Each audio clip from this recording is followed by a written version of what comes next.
తెలంగాణ శాసనసభ నిన్న ఆమోదం తెలిపిన 4 కీలక బిల్లులకు ఈరోజు శాసనమండలి ఆమోదం తెలియజేసింది. దీంతో రాష్ట్ర ప్రభుత్వం ప్రతిపాదించిన 4 బిల్లులకు ఉభయ శాసనసభలు ఆమోదం తెలిపినట్లయింది. తొలుత శాసనమండలి ఉదయం సమావేశమవుతూనే చైర్మన్ గుత్తా సుఖేందర్ రెడ్డి ప్రశ్నోత్తరాల సమయాన్ని రద్దు చేసి బిల్లులను చేపట్టారు. ఇండియన్ స్టాంప్ తెలంగాణ సవరణ బిల్లు 2020, తెలంగాణ అగ్రికల్చర్ ల్యాండ్ సవరణ conversion of non agriculture purposes bill 2020లను శాసనసభ వ్యవహారాల శాఖ మంత్రి వేముల ప్రశాంత్ రెడ్డి సభలో ప్రవేశపెట్టగా, జీహెచ్ఎంసీ సవరణ బిల్లు 2020ని పురపాలక శాఖ మంత్రి కె తారక రామారావు సభలో ప్రవేశపెట్టారు. క్రిమినల్ ప్రొసీజర్ కోడ్ తెలంగాణ సవరణ బిల్లు 2020ని న్యాయశాఖ మంత్రి ఇంద్రకరణ్ రెడ్డి ప్రవేశపెట్టారు. అనంతరం మంత్రులు ఆయా బిల్లుల ఉద్దేశాలను, లక్ష్యాలను సభ్యులకు వివరించారు.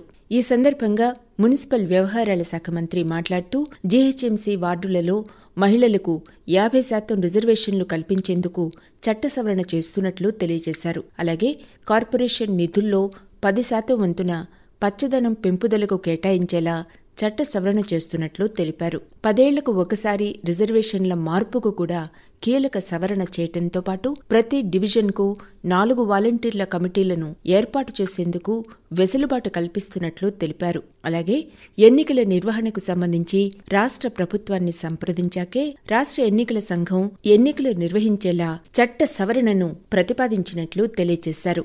ఈ సవరణలకు ఆమోదించి బిల్లును పాస్ చేయాలని మంత్రి కోరారు. బిల్లుపై జరిగిన చర్చలో ఆమీన్ జాఫ్రీ, నరసింహారెడ్డి, రామచందర్రావు, జీవన్ రెడ్డి సహా పలువురు సభ్యులు ప్రసంగించారు.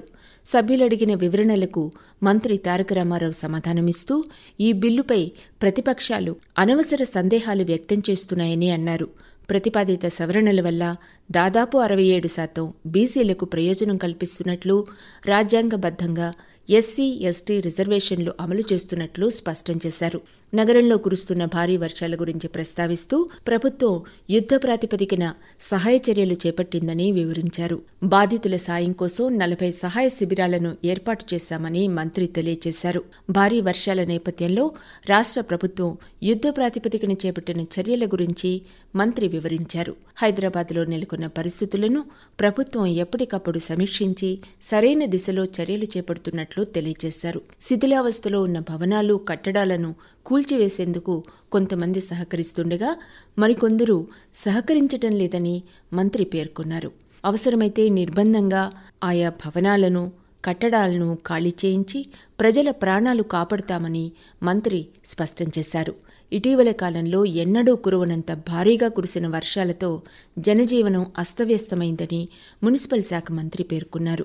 భారీ వర్షాల కారణంగా రోడ్డున పడిన బాధితులను ఆదుకోవడానికి సహాయ పునరావాస కేంద్రాలను ఏర్పాటు చేస్తున్నట్లు మంత్రి పేర్కొన్నారు. ప్రస్తుత పరిస్థితుల దృష్ట్యా ఈరోజు, రేపు సెలవులను ప్రభుత్వం ప్రకటించినట్లు తెలిపారు.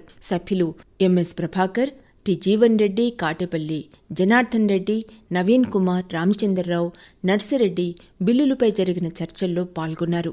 భూముల మౌలిక విలువ నిర్ధారణకు సంబంధించి సబ్ రిజిస్ట్రార్లకు ఉన్న విచక్షణాధికారాలను తొలగిస్తూ స్టాంపులు, రిజిస్ట్రేషన్ల చట్టానికి సవరణను ఈ ఇండియన్ స్టాంప్ తెలంగాణ సవరణ బిల్లు 2020 ప్రతిపాదించింది.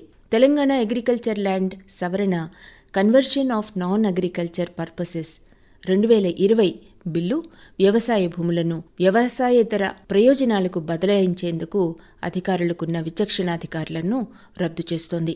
ధరణి వెబ్సైట్ ద్వారా ఆన్లైన్ విధానంలో దరఖాస్తు చేసుకునేలా నాలా చట్టంలో మార్పులు వస్తాయి.